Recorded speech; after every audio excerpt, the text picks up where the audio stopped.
A chill wind whipped through the pines, biting at John's face as he trudged along the icy path. Snow crunched beneath his boots, each step a reminder of the long journey ahead. Beside him, his Argonian companion, Esseren, moved with a silent grace, her scales gleaming faintly in the dim light filtering through the dense canopy. John, a man out of time and place, a Dutchman from Maastricht inexplicably thrust into this strange and wondrous world of Skyrim, had found an unlikely ally in the reptilian woman. Esseren, a skilled hunter and tracker, had agreed to guide him to Whiterun, a city he hoped would offer answers, perhaps even a way back to his own world. He glanced at Esseren, her emerald eyes fixed on the trail ahead, a predatory glint reflecting the icy sunlight. "You seem preoccupied," John remarked, his voice a low murmur against the wind. Esseren turned her head, a slight twitch of her scaled brow. "The whispers," she said, her voice a low hiss. "They grow louder." "Whispers?" John frowned. "What whispers?" "Of the Allmaker's wrath," she explained, her gaze sweeping over the desolate landscape. "The whispers say the world is out of balance, that darkness stirs." John shivered, not from the cold, but from a sudden unease. The whispers, he realized, were not just Esseren's paranoia. There was a palpable sense of unease in the air, a feeling of impending doom that hung heavy over the land. As they journeyed deeper into the forest, the whispers grew stronger, echoing through the trees like the mournful cries of unseen spirits. John felt a strange pull, a sensation of being watched, of unseen eyes following their every move. He gripped his sword tighter, the cold steel a small comfort against the growing dread. Esseren, sensing his unease, stopped abruptly, her head tilted towards a nearby thicket. "Something is there," she hissed, her voice low and urgent. John drew his sword, his heart pounding. He cautiously moved towards the thicket, Esseren flanking him, her dagger gleaming in the gloom. As they approached, a low growl rumbled from within the undergrowth.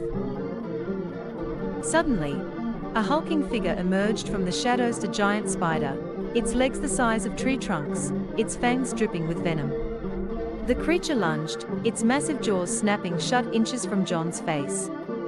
He rolled away just in time, narrowly avoiding the attack. Esseren, with the agility of a panther, darted forward, her dagger flashing. She landed a series of precise strikes, each one finding its mark. The giant spider, enraged, lashed out with its legs, but Esseren was too quick, weaving through the attacks with deadly grace. Finally, with a sickening crunch, Esseren's dagger found its mark, plunging deep into the spider shit. The creature shuddered violently, then collapsed in a heap, its massive body twitching uncontrollably. John, shaken but unharmed, sheathed his sword. "Thank you," he said, his voice still trembling. "I owe you my life." Esseren nodded, her gaze fixed on the fallen spider. "The whispers, they were warning us," she said, her voice grave. "The balance is shifting." John, despite his own concerns about his predicament in this strange world, couldn't ignore the growing sense of unease. The whispers, the spider attack, it all pointed towards a growing darkness, a threat to the fragile peace of Skyrim. As they continued their journey, the whispers intensified, weaving a tapestry of fear and foreboding. They encountered more dangers along the way, packs of wolves, ghostly apparitions, and even a band of bandits who sought to rob them. Esseren, with her uncanny instincts and deadly skills, proved to be an invaluable companion, protecting John from the perils of this strange and dangerous land. They finally reached the outskirts of Whiterun as the sun began to set, casting long shadows across the snow-covered plains. The city, nestled at the foot of the majestic throat of the world, appeared as a beacon of hope in the deepening twilight. As they approached the city gates, John felt a surge of relief. Whiterun, with its bustling market and imposing walls, offered a sense of security, a refuge from the dangers that lurked in the wilderness. However, as they entered the city, John couldn't shake off the feeling that their troubles were far from over. The whispers followed them, growing louder, more insistent. And he knew, with ascertainty that chilled him to the bone, that the darkness they had encountered in the forest was only the beginning. The city of Whiterun, he realized, was not a haven, but a potential battleground in a conflict far greater than he could have ever imagined. Page 6. The city of Whiterun, with its imposing walls and bustling marketplace, offered a stark contrast to the desolate wilderness they had traversed. The air, thick with the smell of wood smoke and roasted meats, buzzed with the energy of a thriving community.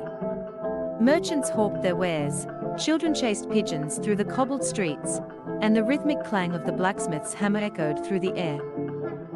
John, however, felt a strange disconnect, a sense of being an outsider in a world that was not his own. The familiar sights and sounds of his own world, the bustling market squares of Maastricht, the chatter of the locals in their Dutch dialect, seemed a distant memory, replaced by the unfamiliar sights and sounds of this strange and wondrous land. Esseren, ever observant, noticed his unease. "You seem troubled," she remarked, her emerald eyes fixed on him. John sighed, running a hand through his hair. "I don't belong here," he confessed. "This is not my world. I miss home, miss Maastricht, my family." Esseren placed a comforting hand on his arm. "Home is where the heart is," she said softly. "Perhaps you will find a new home here, in Skyrim." John shook his head. "I doubt it. I need to find a way back, to my own world." Esseren nodded understandingly. "Then we must find someone who can help," she said. "Perhaps the Jarl, or one of the mags of the College of Winterhold." John brightened at the mention of the College of Winterhold. He had heard whispers of powerful mages, of those who could manipulate the very fabric of reality. Perhaps, he thought, they could offer him a clue, a way back to the world he had lost. They made their way towards the Jarl's longhouse, an imposing structure built from stone and timber. As they approached, they were met by a burly Nord guard, his face etched with the lines of countless winters. "Halt," the guard commanded, his hand resting on the hilt of his sword. "Who goes there?" John, feeling a surge of apprehension, stepped forward. "We seek an audience with the Jarl," Hezade, his voice steady. "We have information that may be of interest to him." The guard eyed them suspiciously, his gaze lingering on Esseren's reptilian features. "Information, you say?" he scoffed. "And what information could two such unusual travelers possibly have for the Jarl?"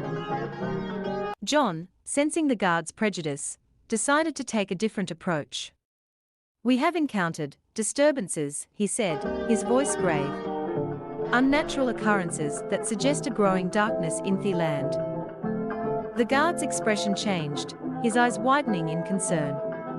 "Disturbances, you say? What kind of disturbances?"